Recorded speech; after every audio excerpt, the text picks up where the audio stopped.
Welcome to BGC and Cambio Earth's 2024 R and D Symposium. My name is Matt Lato. I'm a geotechnical engineer and have been involved in R and D leadership at BGC for about the past 6 years.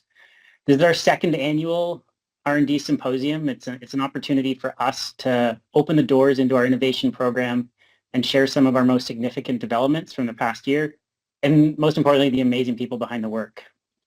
As this is a virtual event with people joining from around the world to talk about the applied earth sciences, I would like to acknowledge that I'm joining from Ottawa, Ontario, where I live and work, located on the traditional, ancestral, and unceded territory of the Anishinaabe Algonquin Nation.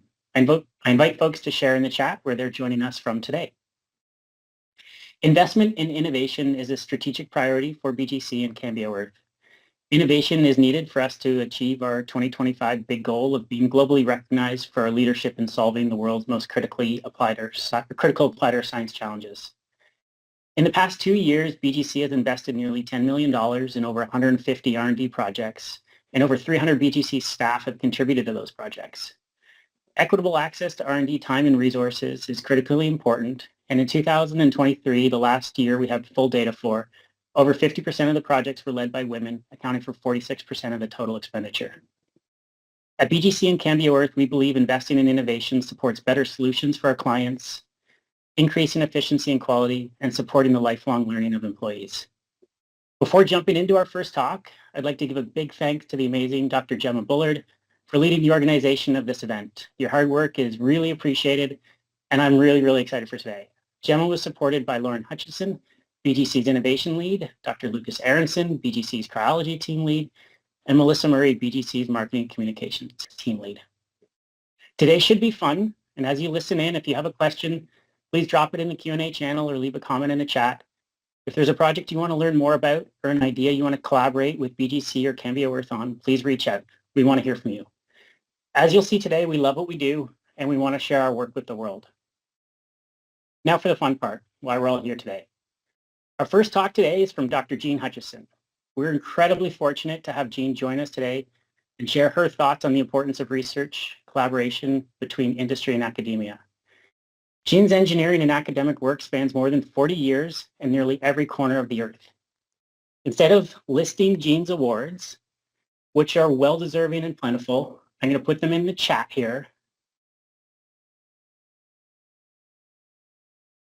All right, there we go. I wanted to give a more personal introduction. I've known Jean for over 20 years, and she's played many amazing roles in my life, from teacher, supervisor, coach, mentor, friend, and landlord. I'm quite certain she only regrets one of those. Jean is incredibly thoughtful and generous. I've always been able to rely on her for advice, talk through a challenge, or discuss a new opportunity. Jean has opened up numerous doors for me and is a big reason I'm here at BGC and in this role today. She has an amazing vision for the future of geotechnical engineering and is a perfect person to kick off this year's symposium. Thank you for being with us here today, Jean, and I look forward to your talk. Thank you very much. So I'm very delighted to be part of this presentation today and also to be introduced by you, Matt, given our long history of working together. And I have learned more from you than you have learned from me, I think. So thank you for all of your contributions to my career over the years. And so today I was asked to sort of reflect on the value of university and industry collaborations. And so I will do so. I'm not speaking very much at all about my own personal research, more about the broader perspective. But as Matt said, I'm delighted to speak with anybody about what we've worked on over the years. So first off, I would like to acknowledge the land that I live and work on, which is here in Kingston, Ontario, land of the Anishinaabe and Haudenosaunee peoples who have been stewards for this land over time immemorial. And my hope is by the work that we're doing, we continue to reflect on and support continued collaboration with Indigenous peoples on stewardship and the future of our lands. The image I'm showing you here is from an artist local to Kingston called Mance Granberg Saint-Aubin, who is Indigenous. And they asked me to share the message of this painting, which is that the stewardship of our waters and our lands is a key part of our future sustainability as humans and creatures on our earth, and also representing the value in the center of the painting of the bear as a representative of those important initiatives for his peoples. If you're interested in Mance's work, he has a webpage on Facebook, MNSA, if you want to have a look. Beautiful work in all sorts of styles that Mance does. So first off, I'd just like to give you a general outline of the talk in terms of R&D partnerships. First, the motivations. Secondly, my experiences. And third, measures of success. And I'd like to address this from the perspective both of my career as an academic, but also my collaborations with industry and government over my career. So hopefully I can address this from those multiple perspectives as well. So in terms of motivations for R&D collaborations, if we have a look at the main federal funding agency in Canada, which is often where we can spearhead some of these industrial collaborations, NSERC, they list a series of 6 points related to why we should collaborate on R&D between academia, industry, and government. Their order of these points is a little different than mine, but in any case, the first thing on the list is to generate new knowledge and or technology to address complex challenges. And I suspect that everybody on the call today is already very, very aware of that, and that's why you're attending. From the perspective of both the production of an academic, but also the contributions, training of new researchers in areas that are important is a key component of these kinds of collaborations. We want to train people who are aware of the issues in industry and able to apply what they've learned to those considerations as well. We draw on diverse perspectives and skill sets, and that is required to accelerate the translation and the application of the research results. Again, over my career, I've seen a greater and greater and very important emphasis on application of research into industry. When I first started, it was very much lab-based, white lab coats in the lab, and not really much consideration of how that was translating out into industry. And that's changed much for the better. Also, perspectives that are very important from the funding agencies and some organizations are the creation of economic, environmental, and societal benefits. From NSERC's perspective, contributions to Canada's long-term competitiveness, and also the support of public policy. Two other main considerations for this type of grant that they provide in collaboration with industry is that we must demonstrate that we have equity, diversity, and inclusivity built in to the design of the research programs, to the collaborations, to the training and mentorship and professional development opportunities that are provided to the students and trainees. And when we're looking at this from the perspective of working with industry, we need to make sure that both in the academic setting and the industry setting, we're addressing these important initiatives and perspectives. Also, recently in Canada, there's been a new set of national security guidelines developed considering some of the global concerns these days. And so now there are guidelines on the kinds of research partnerships that we can engage in with some countries around the world. And so that's probably more for the academics in the crowd who would already be aware of this, but this is another way that our research environment is changing over these times. So what do industrial government partners bring to the collaboration? And everybody on the call who comes from either of those two organizations is probably aware of many of these components. Normally, in the past, again, we were thinking mostly about the bottom points, the points about support, whether it was funding in terms of dollars, in terms of time, and that is a very significant component when there's a very strong collaboration. There's a lot of time involved in keeping the collaboration going. And then also in terms of access to facilities or data or samples or any other things that come from the industrial partners. Those are all sort of more formal ways of recognizing and engaging in support. But probably equally as important from the perspective of what the academics gain from those relationships is the experience and knowledge that comes from the people who engage with you from industry and government. They have a wealth of knowledge, a wealth of awareness of some of the complex challenges that need to be addressed. And so that's a very important contribution and something that needs to be encouraged throughout one of these collaborative relationships. Partnership in the development of methods, analysis methods, management of research is also a key part of what the industrial and government partners will bring. Site access and information training. I can't emphasize that enough. Access to sites where there are the challenges we're trying to address is a very difficult, often, process to allow academics and students onto site, but it's a key part of the work we do and a key part of the training we do. And again, access to data, whether it's a collaborative collection of data or access to existing information, that's a key part as well. It costs a lot for us to develop data sets. And so if we can benefit from data sets that have already been collected, that gives us a huge advantage in terms of progressing the research. And then at the bottom of the list are the implementation trials and the critical evaluation of the effectiveness of those trials being done by all the partners to the collaboration. And without all of these things, the collaborations are much less effective and efficient.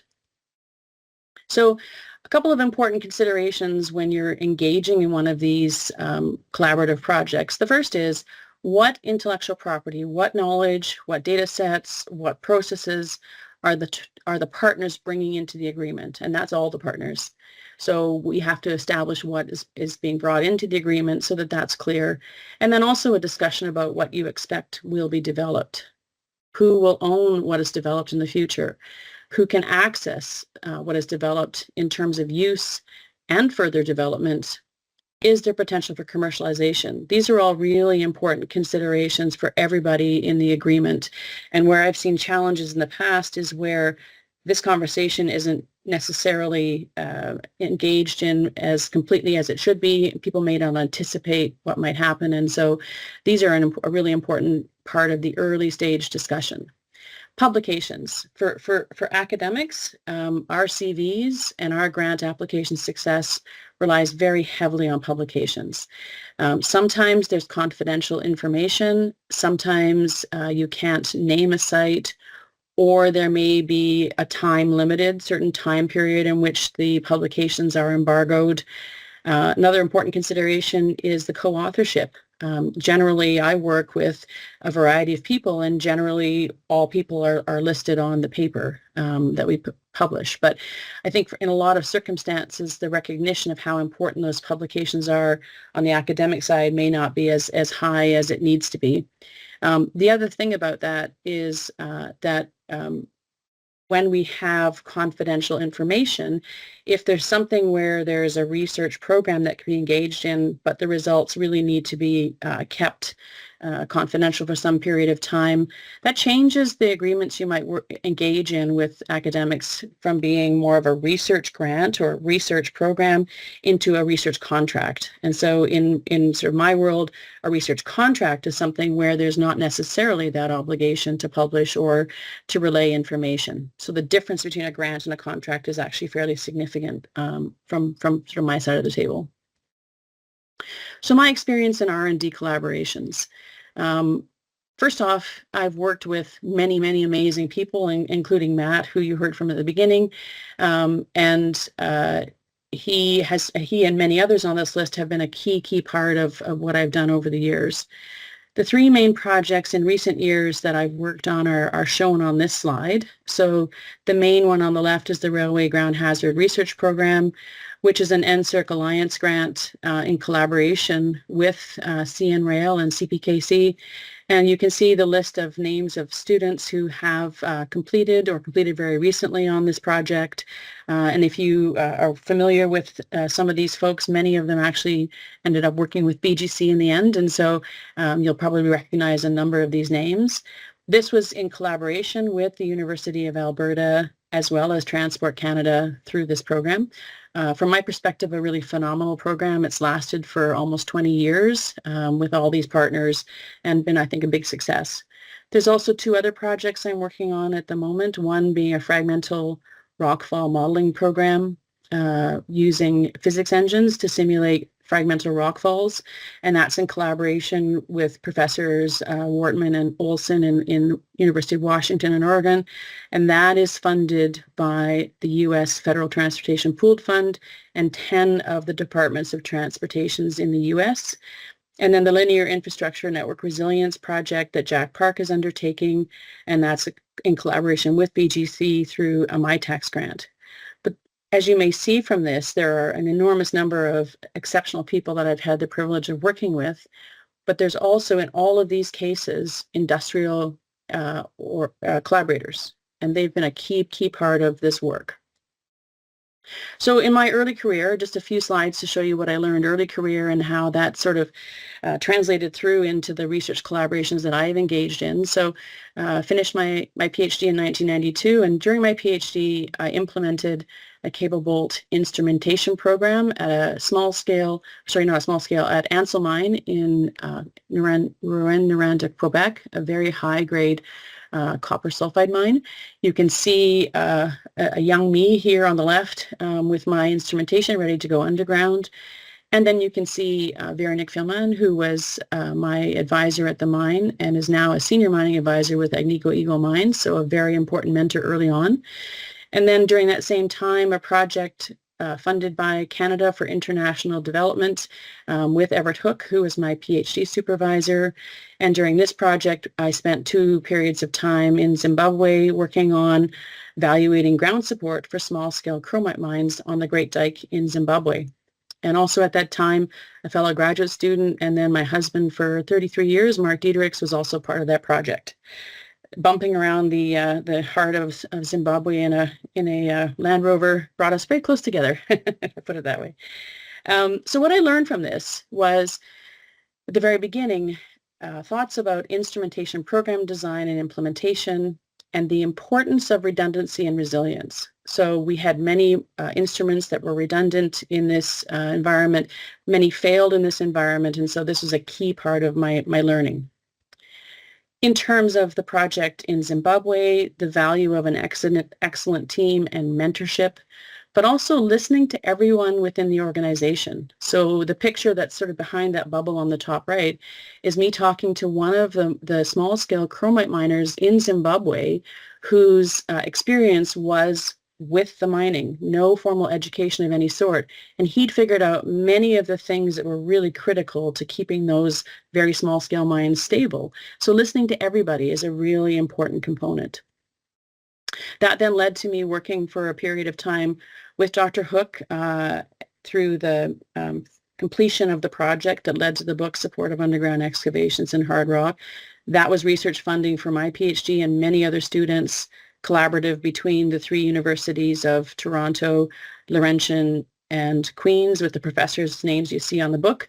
That also led to what are now all of the rock science software packages that were written by graduate students during that time, and I wrote the early stage manuals for those. That also led to, in my case, publishing a paper and giving a paper at the Rock Support Conference in Sudbury that was sort of the wrap-up conference for this whole project. At that conference, there was a heated discussion about cable bolts, which had been my PhD subject. The academics were talking about small-scale grout testing in the lab, and the practitioners were talking about cable bolts that were being left stripped hanging from the backs and walls of excavations. And never the twain shall meet during that conversation. So out of that conversation arose another project that became very influential on my career. But first, the lessons I learned were the value of clear and concise communication. If any of you knew Dr. Hook, he was very much a master of clear and concise communication and pitching that at all appropriate levels, making sure that it could be understood by whomever you were communicating to. And then in terms of the additional learning, the application of theoretical research findings takes a lot of work and collaboration, hence that conversation during the Rock Support Conference. So that then led to a project looking at implementation, design, monitoring of cable bolts in many, many mines. We visited over 50 mines in Canada, the States, Australia, and Papua New Guinea over the years of 1993, 1994. And here's a variety of pictures from some of those site visits. This led to the publication of the book Cable Bolting in Underground Mines by myself and Mark. And so what I learned from this was the incredible value of site access, data provision, and discussions with those in the real world. And you saw that as one of the top points in my findings from collaborative research. But also that diverse thinking leads to significantly better outcomes. So as part of this project, we spent some time at some mines in Papua New Guinea, and I went off and talked to the miners who were installing the cable bolts, and they explained to me why they were doing some of the things they were. They were brand new ideas that no one else on the other 50 mines had talked about. And if we hadn't had the opportunity to talk to those miners, we would not have been able to incorporate what we did into this book and into the value of circular thinking, where you have feedback loops for assessment and design. So those are some of my early career learnings that I think have really informed how I approach collaborative research from then on. So really critical is, what's the question? What is the motivation for the research? What are you trying to address?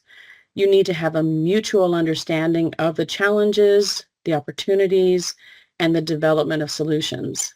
You need to listen to people working at all levels of the organization. And then some new thoughts here: assessment of speculative methods or ideas. Some succeed, some fail. And I think you have to be very aware of the early exit, where someone says, well, that didn't work after one trial, and it gets thrown away. And I've seen that many times in my career. Oftentimes things take a while before they're truly a success. A case in point through the Railway Ground Hazard Research Program was early work with the shape accelerators that we now see quite often deployed in monitoring programs. Those were derived from motion picture capture technologies. And the first few trials that Michael Hendry worked through were really not field ready at all. But because we were on a research program, we could keep working on them, and now many people are using them. So that development of field ready methods is a really important component. And then finally, that development of technically focused, highly qualified personnel. That's the sort of academic speak for the people that we train, and they've had exposure to real world issues, is a key part of the success. So I've spoken a couple of times about the Canadian Railway Ground Hazard Research Program. That has been the most influential research program in my career. It's been funded by CN and CP, as well as NSERC, with partners listed here, and the industry connectors with BGC and with Clone, Cripp and Berger over the years. So a very influential part of my career in terms of looking at rock slope programs, ground hazard problems on the railways. This lists some of the students who've worked with me over the years. And the reason I'm including this again is to show you the variety of projects that people have been able to work on because of access to these sites, because of the opportunity to collect data over a sustained and long-term period. As I mentioned, this is in the fourth phase, so almost 20 years of research collaboration with all the folks that you saw on the previous slide and many more over the years. Out of this, at Queen's, 55 different people have been trained, and you can see on the inset where they've gone. More than 3/4 have gone to consulting and industry, and I expect a number of the people who are still listed as graduate students will likely end up in consulting and industry as well. But we also have several faculty members who carry on with related research. So measuring success, this is the final part of my remarks today. How do we measure the success of these collaborations? So a lot of what I've been talking about is my personal perspective, but we need to sort of think about this on a bigger framework so that people on this call hopefully continue with or newly engage with these type of collaborations. So the best practices that I've observed are regular meetings. So I know it takes time out of a consultant's day or a person at a site's day or to attend meetings. But when we do have regular meetings, we can address the technical issues that are arising or that we're considering in the collaborative research program. And the railway team, which you see on the bottom right from, this is the meeting last year, we meet on a monthly basis and have done for almost 20 years for an hour and a half. So that's a significant amount of time. And then we have an annual meeting for 2 days, generally, sometimes a field trip. So that's a lot of time when you build that up over 20 years. But that's been a key part of looking at the technical issues arising and how we address them. Are there potential new partners? They may be researchers, they may be other folks from industry, they may be equipment suppliers. We need to always be aware of having open doors for that as well. What are the outcomes of the research? What are the value of the findings? What are the applications and how have they been adopted? And then are there further opportunities for collaboration? So at each phase of this railway program, there's been a very open discussion about what have we discovered, what's still outstanding, and where might we go into the future? And that's a key part, again, of the sort of 20 years of success. In this case, another really essential component is professional support. So someone who serves as the secretariat. So the woman in the middle back is named Cindy Hicks, and she has been the secretariat for this organization the entire time and has really been the sort of heart and soul of keeping this running. So that's often overlooked, but that's a very important part of keeping everything moving forward. So measures of success. If we look at the left-hand side, when we write our grant applications, we're talking about how many people have we trained? Where are they working? Have there been patents? Have there been spin-off companies? How many papers have been published? Increasingly, we're being asked to talk about the breadth and depth of the collaborative support as well. So all measures of success from the perspective of the academic part of the partnership. But for everybody, the discussion on the right-hand side is a key part. What's happened to new ideas? Have they been jettisoned prematurely? Have they come through to fruition? Is there more work to be done? Most importantly, did our knowledge, our decision support, our approach change as a result? Did we find a new source of data? Did we collect more data? Do we have different data? Did we save money in the long run? Did we develop innovative solutions? Did we better optimize the engineering solution? So these to me are somewhat nebulous at times, but very important measures of success which we need to keep bringing forward. So again, in our railway program each year, generally one of the railway or both of the railway representatives talk about how the research program has modified or affected or improved some of their processes, and that's a key part of measuring the success. A really important thing to keep in mind is, first and foremost, what's in it for the student? And that may seem kind of an academic consideration, but the student is the person who is devoting 2 to 4 years of their life to this particular program, probably largely underfunded, especially with the cost of living these days. And so what's in it for them? Are we getting them to photocopy stuff, or are we actually getting them to engage in a solid way in a collaborative research program? Are we giving them the best chance to develop and to learn and to innovate? The academic, so that's sort of, again, my perspective. Academics don't receive any funding at all from these collaborative research programs. If it's a contract, they may do, but in the grant situation, there's no funding. We work on our university salaries on these projects for free in Canada. And so what's in it for the academic? If they are prevented from publishing, that's a pretty significant component of what an academic is hoping to get out of these projects, along with all the collaboration.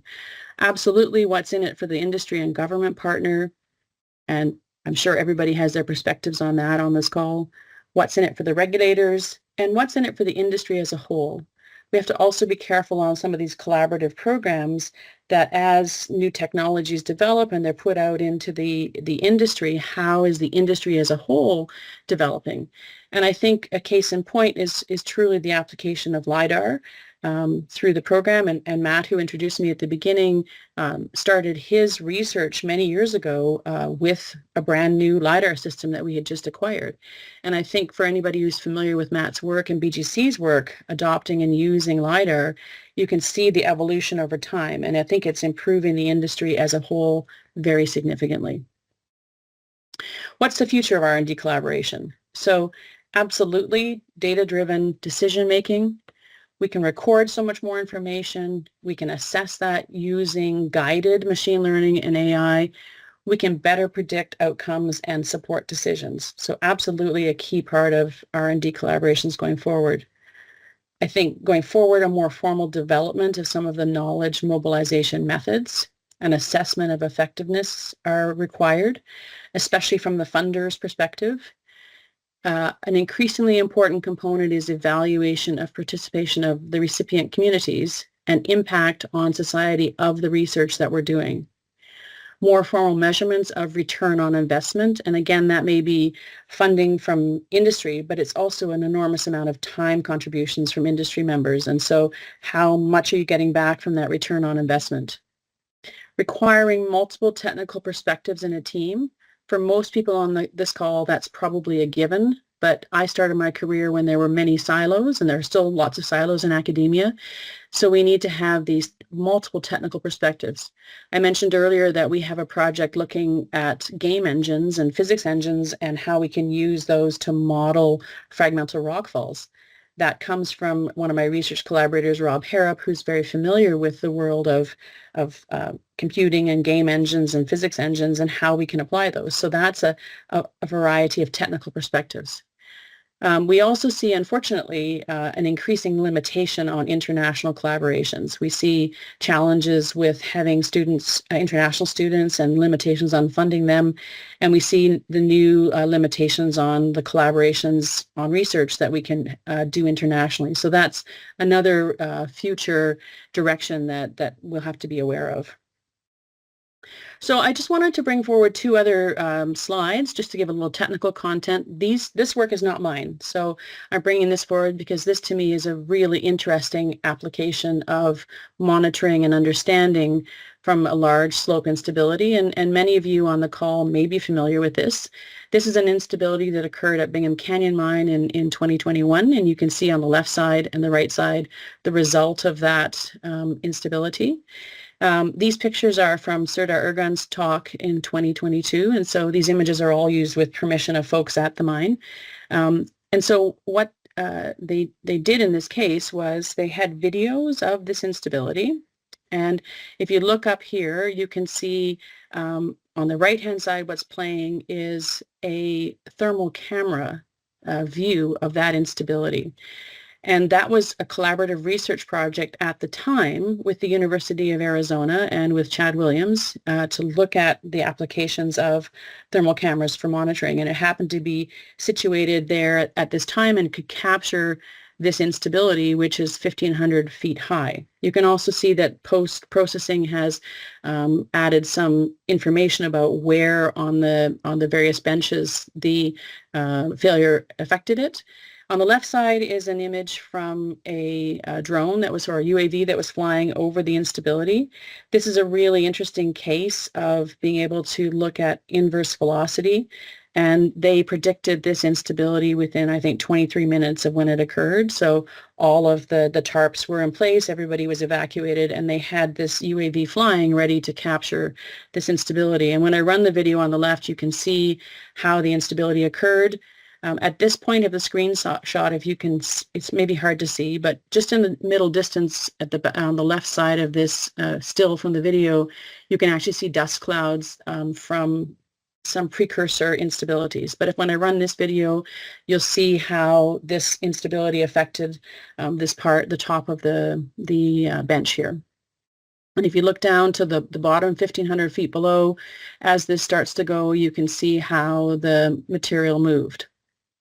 So in this case, this is a really good example in my mind of some of the new monitoring technologies and techniques, being able to gain much more information about what's happening and understand. And again, this was a collaborative program between University of Arizona and the mine site. This was then used to guide and calibrate some FLAC 3D modeling that was done by Itasca in collaboration with the folks at the mine. And if you're interested, there are a number of papers about this instability by Greg Abrams, Serdar Ergun, other people. Again, if you're interested, I'm happy to give people some guidance on that. So I'd like to thank you very much for your attention today, and also thank BGC for the opportunity to give these remarks.